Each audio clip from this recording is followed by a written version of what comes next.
जय जगन्नाथ। उड़ीसा के राज्यपाल श्री गणेश लाल जी,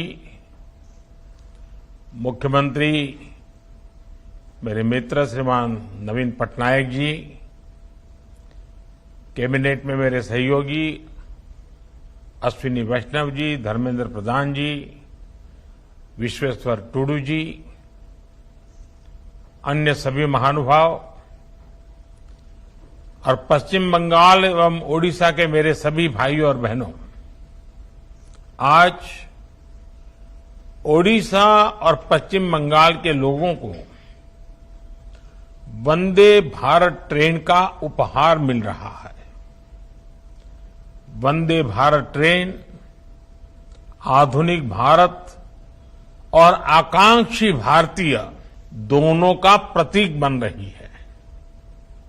आज जब वंदे भारत एक स्थान से दूसरे स्थान पर यात्रा करती है, गुजरती है, तो उसमें भारत की गति दिखाई देती है और भारत की प्रगति भी दिखाई देती है। अब बंगाल और ओडिशा में वंदे भारत की ये गति और प्रगति दस्तक देने जा रही है। इससे रेल यात्रा के अनुभव भी बदलेंगे और विकास के मायने भी बदलेंगे। अब कोलकाता से दर्शन के लिए पुरी जाना हो या पुरी से किसी काम के लिए कोलकाता जाना हो, ये यात्रा केवल 6.5 घंटे की रह जाएगी। इससे समय भी बचेगा, व्यापार और कारोबार भी बढ़ेगा और युवाओं के लिए नए अवसर भी तैयार होंगे। मैं ओडिशा और पश्चिम बंगाल के लोगों को इसके लिए बहुत बहुत बधाई देता हूं। साथियों, जब भी किसी को अपने परिवार के साथ कहीं दूर यात्रा पर जाना होता है तो रेल ही उसकी सबसे पहली पसंद होती है, उसकी प्राथमिकता होती है। आज ओडिशा के रेल डेवलपमेंट के लिए और भी कई बड़े कार्य हुए हैं। पुरी और कटक रेलवे स्टेशनों के आधुनिकीकरण का शिलान्यास हो, रेल लाइनों के दोहरीकरण का काम हो, या ओडिशा में रेलवे लाइन के 100% विद्युतीकरण के लक्ष्य की प्राप्ति हो, मैं इन सभी के लिए ओडिशा के लोगों को बहुत बहुत बधाई देता हूं। साथियों, ये समय आजादी के अमृत काल का समय है। भारत की एकता को और मजबूत करने का समय है। जितनी ज्यादा एकता होगी, भारत का सामूहिक सामर्थ्य उतना ही ज्यादा शिखर पर पहुंचेगा।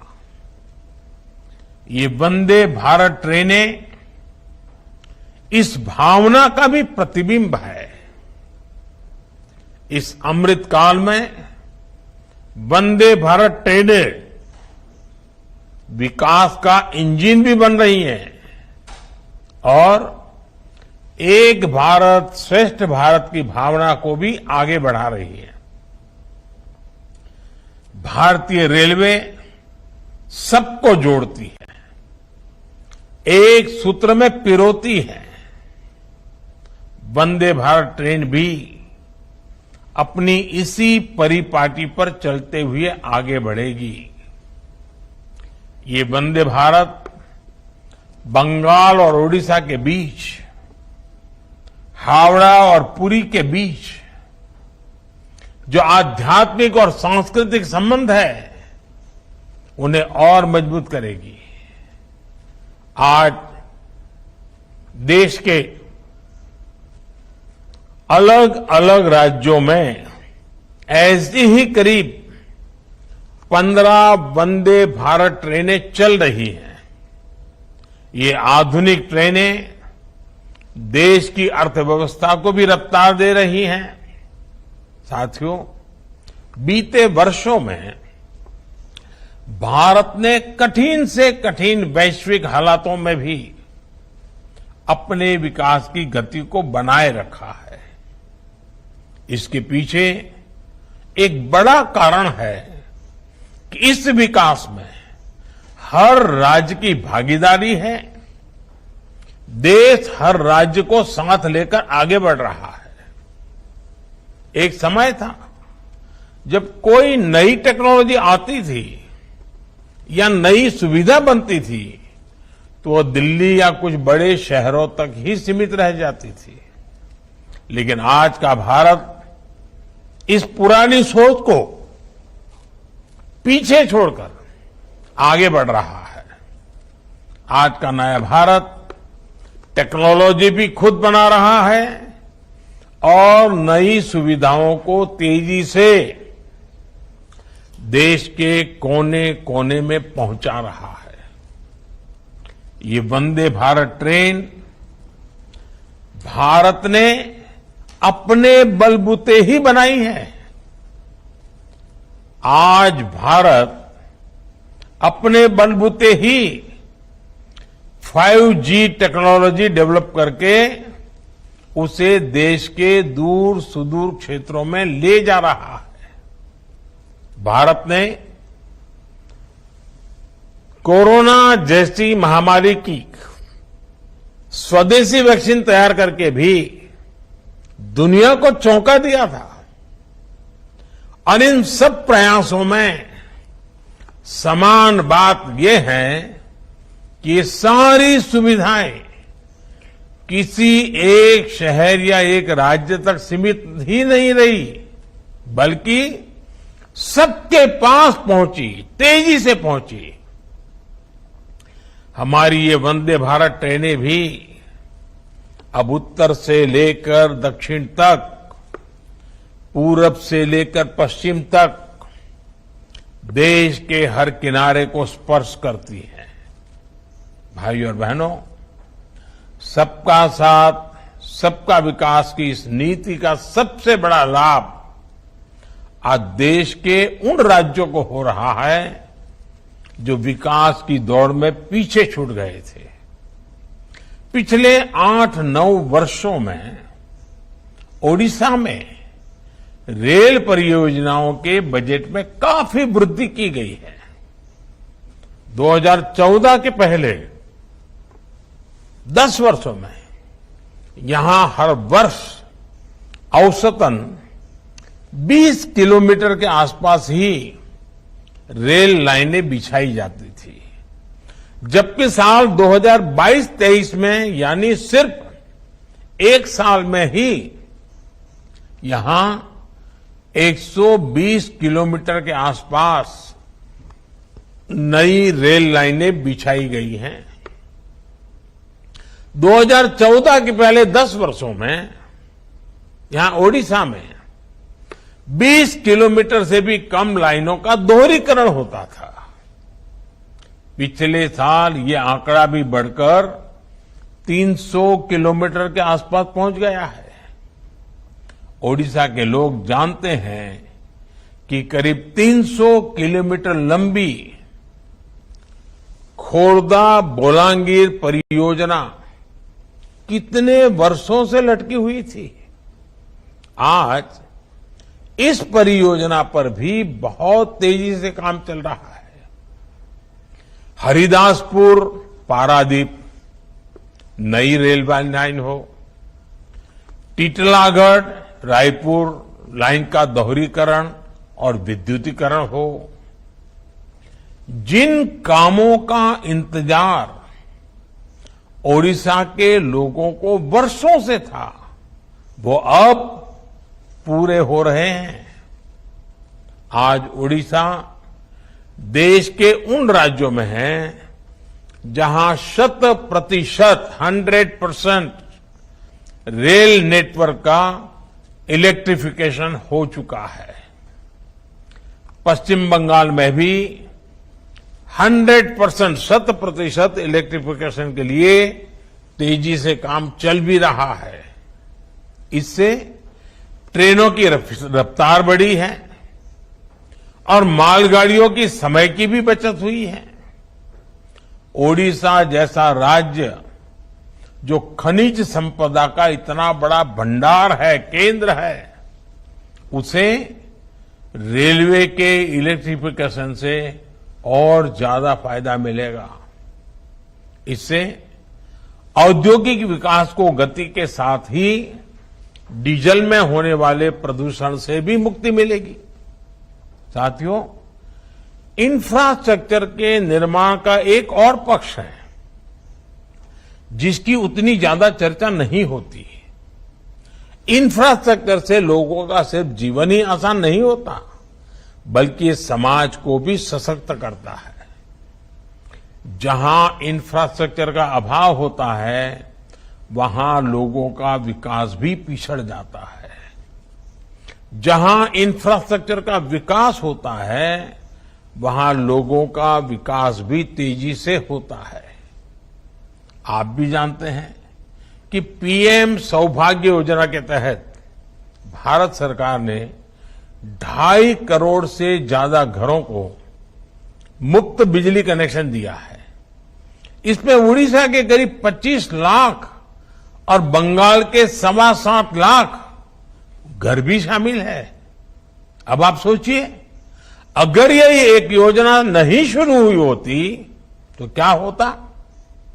21वीं सदी में आज भी 2.5 करोड़ घरों के बच्चे अंधेरे में पढ़ने के लिए, अंधेरे में जीने के लिए मजबूर रहते। वो परिवार मॉडर्न कनेक्टिविटी और उन सभी सुविधाओं से कटे रहते जो बिजली आने पर मिलती है। साथियों, आज हम एयरपोर्ट्स की संख्या 75 से बढ़कर करीब 150 हो जाने की बात करते हैं। ये भारत की एक बड़ी उपलब्धि है, लेकिन इसके पीछे जो सोच है वो इसे और बड़ा बना देती है। आज वो व्यक्ति भी हवाई जहाज में यात्रा कर सकता है जिसके लिए ये कभी जीवन का सबसे बड़ा सपना था। आपने सोशल मीडिया पर ऐसी कितनी ही तस्वीरें देखी होगी जिसमें देश के साधारण नागरिक एयरपोर्ट के अपने अनुभव साझा कर रहे हैं। जब उनके बेटे या बेटी उन्हें पहली बार हवाई जहाज की यात्रा कराते हैं, उस खुशी की कोई तुलना नहीं हो सकती। साथियों, इंफ्रास्ट्रक्चर से जुड़ी भारत की ये उपलब्धियां भी आज अध्ययन का विषय है। जब हम इंफ्रास्ट्रक्चर निर्माण के लिए 10 लाख करोड़ रुपए तय करते हैं, इससे लाखों रोजगार भी बनते हैं। जब हम किसी क्षेत्र को रेल और हाईवे जैसी कनेक्टिविटी से जोड़ते हैं, तो इसका असर सिर्फ यात्रा की सुविधा तक सीमित नहीं रहता। ये किसानों और उद्यमियों को नए बाजार से जोड़ता है, ये पर्यटकों को टूरिस्ट प्लेस से जोड़ता है, ये छात्रों को उनकी पसंद के कॉलेज से जोड़ता है। इसी सोच के साथ आज भारत आधुनिक इंफ्रास्ट्रक्चर पर रिकॉर्ड निवेश कर रहा है। साथियों, आज देश जन सेवा ही प्रभु सेवा की सांस्कृतिक सोच से आगे बढ़ रहा है। हमारी आध्यात्मिक व्यवस्था ने सदियों से इस विचार को पोषित किया है। पुरी जैसे तीर्थ, जगन्नाथ मंदिर जैसे पवित्र स्थान इसके केंद्र रहे हैं। भगवान जगन्नाथ के महाप्रसाद से सदियों से कितने ही गरीबों को भोजन मिलता रहा है।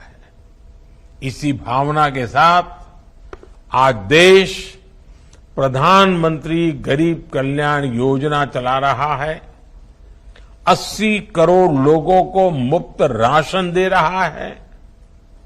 आज किसी गरीब को इलाज की जरूरत होती है तो आयुष्मान कार्ड के जरिए 5 लाख तक मुफ्त इलाज उसे मिलता है। करोड़ों गरीबों को प्रधानमंत्री आवास योजना के तहत पक्के मकान मिले हैं।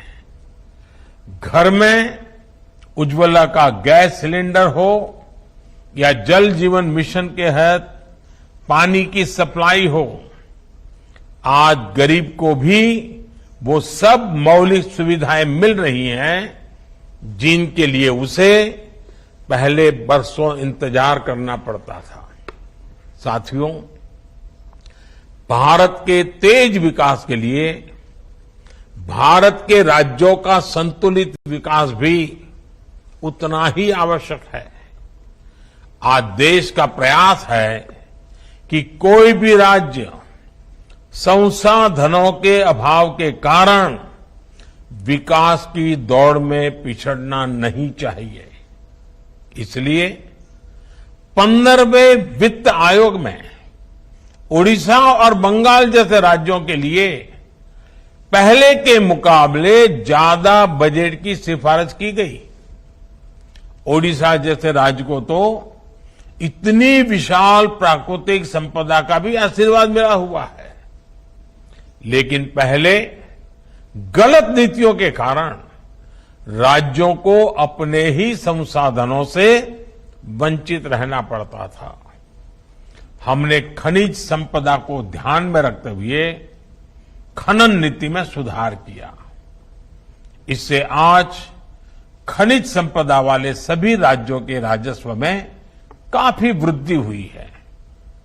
जीएसटी आने के बाद टैक्स से होने वाली आमदनी भी काफी बढ़ गई है। ये संसाधन आज राज्य के विकास के लिए काम आ रहे हैं, गांव गरीब की सेवा में काम आ रहे हैं। ओडिशा प्राकृतिक आपदाओं का सफलता से मुकाबला कर सके, इस पर भी केंद्र सरकार का पूरा ध्यान है। हमारी सरकार ने ओडिशा को आपदा प्रबंधन और एनडीआरएफ के लिए 8,000 करोड़ रुपए से ज्यादा की राशि दी है। इससे साइक्लोन के दौरान जन और धन दोनों की सुरक्षा में मदद मिली है। साथियों, मुझे विश्वास है आने वाले समय में ओडिशा, बंगाल और पूरे देश के विकास की ये गति और बढ़ेगी। भगवान जगन्नाथ, मां काली, उन्हीं की कृपा से हम नए और विकसित भारत के लक्ष्य तक अवश्य पहुंचेंगे। इसी कामना के साथ आप सभी को बहुत बहुत धन्यवाद। फिर एक बार सबको जय जगन्नाथ।